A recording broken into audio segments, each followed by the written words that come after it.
Hi everyone, this is AG47 Liberty, and today I want to talk about competition as the great self-regulator in the free market and basically in world history as well. It proved to be the best regulator of all. Governments pretending to be regulators is nothing more than one certain group able to use force to keep competition out, thus now allowing for true regulation of the markets, as you were, because they are impeding true competition. For an example, let's take money. Money throughout history, there's been great competition. Money's been things from seashells to large stones to animals to certain plants, metals of all kinds.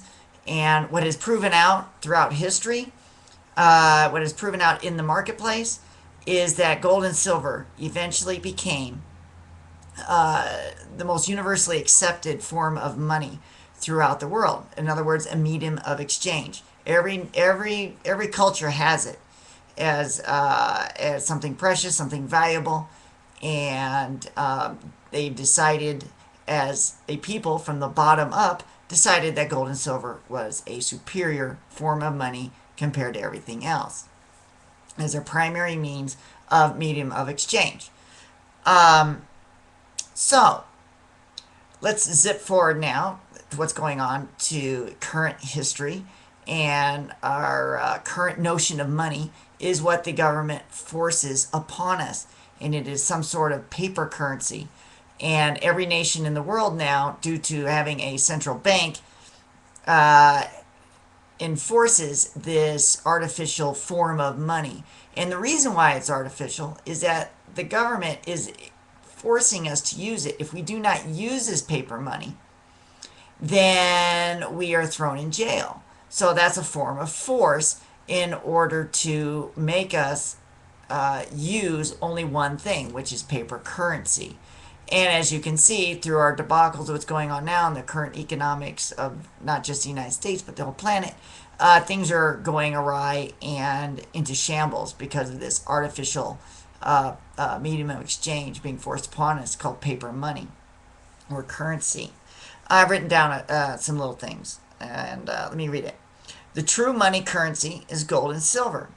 When those people who control the paper currency, talk about the strength of the dollar as compared to other paper currencies, other manipulated forced mediums of exchange, it is useless comparison because they are all devalued.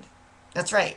Every paper currency is being devalued. It all depends on just how fast. Um, it's a race to the bottom, so to speak, or basically even worse, race to zero, race to nothingness, race to worthlessness. And it's a race to see who can steal basically the most value of the productive people, you and me, from you. How fast can they steal it from us and get away with it without us noticing? That's basically what inflation is. That's what happens when they just print money out of thin air. So they don't even have to work for it. They just print it and get to use it as if they did work for it. And basically, they're stealing our productive capacity from us without having to produce anything of value themselves. All right, so the real comparison I've written here is silver and gold uh, to paper money. Or better yet, the true competition is paper versus metal. Remember in the grocery stores, they always ask you paper or plastic. Imagine if you were given that option, paper or metal. Which one would you take? Let's see, let's look at it. Paper, constantly losing value, constantly being the value of your productivity is being robbed from you from some parasite somewhere else. Or metal, where you get to keep the fruits of your labor. Use that value to buy something else of value that you may want or need. And into the future, it will always hold that value. Why? Because in the marketplace of competition, it has proven such over thousands of years. Paper money has not proven that kind of, pardon, metal Pun on words. All right, now, I wonder if given a choice, which one would you prefer? Think about it. I know which one I would take. If paper, and you already know my take. I would take silver or gold. Now, here's something else. This is a little tidbit. If paper were so superior to metals, means government money versus free market money, then why have metals been made illegal? Silver and gold to be used in exchange of goods and services. And if you think that's not right, if you think that it hasn't been made illegal, ask Van Nothaus. He's sitting in jail because of it. Why, then, I say, why does paper money need force and the elimination of all competition to be viable? Think about that. Why is government, and this is the other little sneaky one. Why is government involved in creating and defending a monopoly? That's right, our Federal Reserve has a monopoly on making money and a monopoly on the kind of money we can use. So, since it has the monopoly on the use and the kind of money we can have, then why does the government protect it? Why is the government protecting this monopoly? When all throughout our history books, in there they talk about Teddy Roosevelt being the great trust buster, monopoly breaker, and the government uses fiction of creating a level playing field, then why are they supporting this monopoly? Why is the government supporting a monopoly in money when the government professes to be defender of competition? Why is money any different? It isn't. It's just a commodity. It's just something used as a medium of exchange. So therefore, it has proven itself to be guilty, being the great defender of free markets and a level playing field. Because just simply with the money, it has not created that level playing field, and it shows its true colors of being a defender of monopolies, a creator of monopolies to serve its own purpose.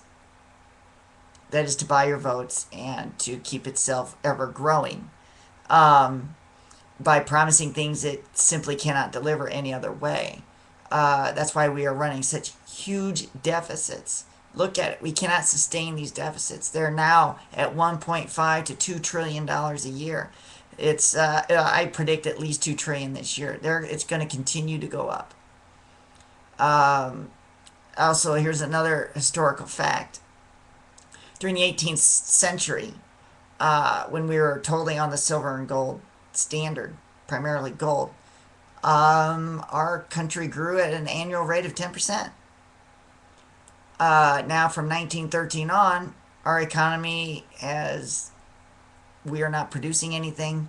It's actually shrinking now by certain percentages. And it's going to continue to shrink as long as we use this false form of value. And it's basically an instrument of theft, not an instrument of wealth creation, such as silver and gold has proven to be over the millennia. So we have a decision to make, because when the dollar will crash, the dollar will go to the paper dollar will go to its true value, which is zero. And when that happens, we're gonna have a opportunity to either go forward with silver and gold, which is proven to be a creator of wealth, a great liberator of the people, a great defender of our liberties, or we can go with paper, which has proven the exact opposite, the great wealth stealer, the great enslaver of the people. And it makes our future so unpredictable, because you don't know how fast it's going to be printed up and destroying whatever productiveness that you have created. Okay, so I just thought I'd make this video on competition, and make you think about it, because the day will come when that dollar will come to zero, and then that will be the great question, what we will accept as a medium of exchange. I, for one, am going with gold and silver. Thank you very much, and remember my motto: trust in God. Everyone else pays in silver.